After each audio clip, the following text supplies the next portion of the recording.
Bonjour à tous et bienvenue au Top Dessineur du Figaro en visio avec sur votre écran aujourd'hui Pierre Mariage qui est directeur des affaires financières de Selectra. Selectra, c'est une PME qui challenge vos consommations donc d'électricité, d'assurance, d'internet, tout ça en une seule adresse web. Tout cela est challengé, tout cela est discuté pour voir si vous consommez idéalement, si vous consommez écologiquement. J'imagine que c'est ça. L'idée, c'est de payer moins cher, mais tout en étant écolo.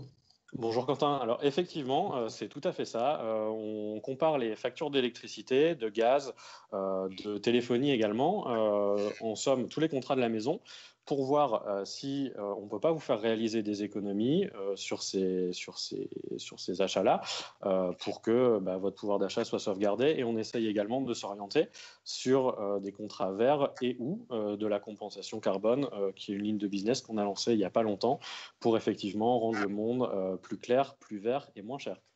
Et alors, à quel moment en France, justement, on a eu cette idée, enfin, comparer les choses, c'est devenu un port national, hein, si vous voulez. Il y a Yuka, il y a des tas de sites web qui permettent de comparer les consommations, de comparer les produits, etc. En France, cette idée évidente aujourd'hui de comparer, ça a été. Quel est le top départ de cette tendance, on peut dire? Alors, je n'ai pas de date exacte, mais ce qui est certain, c'est que ça s'est développé avec le web. C'est quelque chose qui est très lié au développement du web. Selectra s'est lancé pour sa part en 2007, donc à la date de libéralisation du marché de l'électricité. Et de fil en aiguille, avec le développement du web, le développement des nouvelles manières de consommer également, ça a pris de l'ampleur. Et puis, c'est devenu effectivement quelque chose de national qui grandit toujours plus. Il y a beaucoup d'acteurs sur le marché, effectivement.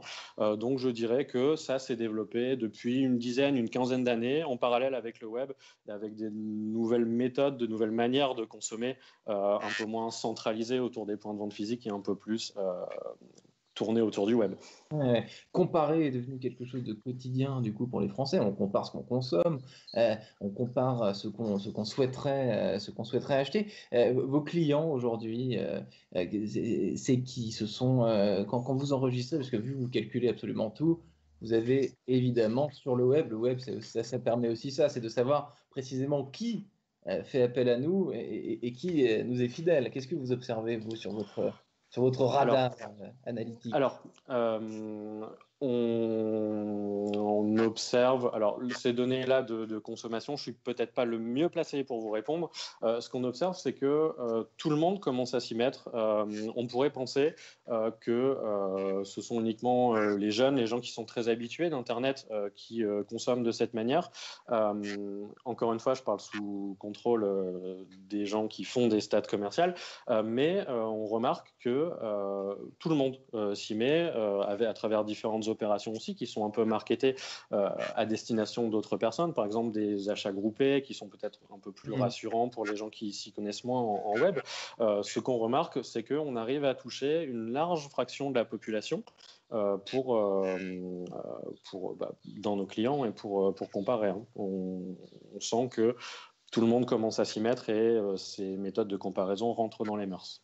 Tout le monde compare et une fois qu'on a fait le test, une fois qu'on a comparé sur votre service, on gagne combien? Donc, je ne sais pas si vous allez me répondre en euros, en pourcentage, mais grosso modo, si on peut avoir un chiffre ou un. Alors, grosso modo, sur des gens qui ont de fortes consommations d'électricité annuelle, donc qui chauffent à l'électricité, qui sont vraiment électro-intensifs, on annonce un chiffre en moyenne de 200 euros sur des consommations type. Alors bien évidemment, ce sont toujours des chiffres qui sont basés sur des consommations type et on ne tombera jamais à l'euro près puisque ça dépend de votre installation électrique, de par exemple vos radiateurs, de la marque du four, de son ancienneté, de ces choses-là.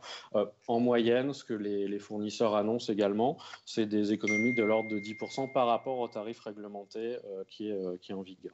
Une 10 dizaine de pourcents. Une dizaine de pourcents. une dizaine de pourcents par an. Oui, exactement, sur votre facture d'électricité ou de gaz. Et c'est amusant, vous me décrivez la façon dont tout ça est fait. Comment est-ce qu'on garantit une fiabilité, une indépendance de ce service alors que des tas d'acteurs, des tas d'abonnements, tout ça en fait constitue un patchwork assez indigeste en fait. Si on fait la somme de tous les services que les Français ont l'habitude de consommer, comment est-ce qu'on arrive à une fiabilité que vous me décrivez à l'instant? Alors, la fiabilité, on la travaille en disant, et c'est quelqu'un, on ne dit pas, on travaille avec tous les acteurs du marché. Sur l'énergie, il y a une petite trentaine de fournisseurs d'énergie en France. On travaille avec quasiment tous ces fournisseurs. Donc, on ne peut pas nous accuser, entre guillemets, de dire bah, vous Oui. privilégiez tel ou tel fournisseur vu qu'on travaille avec tout le monde. Donc, on a le panel de comparaison qui est celui du marché, et on peut orienter les clients en fonction de ce que eux ont besoin et de ce qu'eux ont envie également d'avoir. Par exemple, si vous voulez avoir de l'électricité verte 100% premium, vous pouvez l'avoir et on ne vous fera pas souscrire à un contrat d'électricité, je dirais, classique, non verte en tout cas, si c'est votre souhait. Donc, je disais au début, les comparateurs, c'est quelque chose de très, très, très en vogue, c'est devenu quelque chose de naturel, hein. On scanne, on teste absolument tout. Vous, chez Selectra, vous avez été candidat aux victoires de la croissance. Comment la croissance, elle se calcule sur ce créneau-là? Est-ce que c'est le nombre de personnes qui utilisent votre service? Est-ce que c'est un gain de fiabilité, une crédibilité? Comment est-ce que la croissance se matérialise? Alors, les concours du type des victoires de la croissance, ça se joue sur des chiffres qui sont assez classiques, qui sont des chiffres financiers. On parle notamment de chiffre d'affaires pour les victoires de la croissance. Après, ce qu'on mesure aussi beaucoup, c'est le nombre de contrats qu'on fait par an ou qu'on souscrit pour le compte des clients, et également les visites sur nos sites internet. Vu qu'on est une entreprise du web, c'est extrêmement important d'avoir un trafic toujours en hausse et un trafic de qualité qu'on obtient. Alors, sur les victoires de la croissance, c'est plutôt des chiffres financiers, mais on regarde l'ensemble du business model pour s'assurer qu'on est effectivement en croissance et qu'on a une croissance qui est fiable et qui est, je dirais, durable. Pierre Mariage, dernière question. Oui. Le monde d'après, on en parle beaucoup en ce moment. Est-ce qu'il aura lieu? Est-ce qu'il existe? Est-ce qu'on y est déjà? Etc. etc.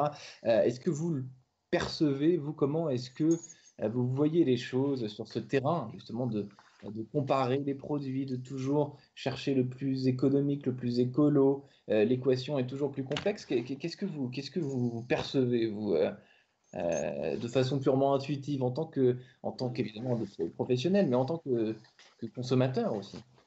Alors, je pense que le monde d'après va se jouer sur ce qu'on a vécu pendant le confinement, à savoir euh, qu'on est allé loin dans la mondialisation et peut-être que les consommateurs demain, en plus des métriques économiques, faire des économies sur ces factures ou sur n'importe quel produit qu'on peut comparer, en plus de l'impact écologique, peut-être que les consommateurs voudront du Made in France, par exemple. Je pense que on va avoir un mouvement de retour peut-être vers de la production nationale, ou en tout cas que ce sera quelque chose qui sera un peu plus scruté par les consommateurs, par les clients, savoir d'où viennent les produits, savoir quelles sont les chaînes d'approvisionnement et peut-être éventuellement payer un petit peu plus cher et déplacer ses attentes pour avoir un produit qui soit produit en France ou un service qui soit produit en France. Merci infiniment, Pierre Mariage, pour votre Merci présence. Quentin. Merci infiniment d'avoir répondu à mes questions pour le Figaro. Je vous souhaite une bonne journée et à très bientôt peut-être en présentiel. Avec plaisir. Merci Quentin.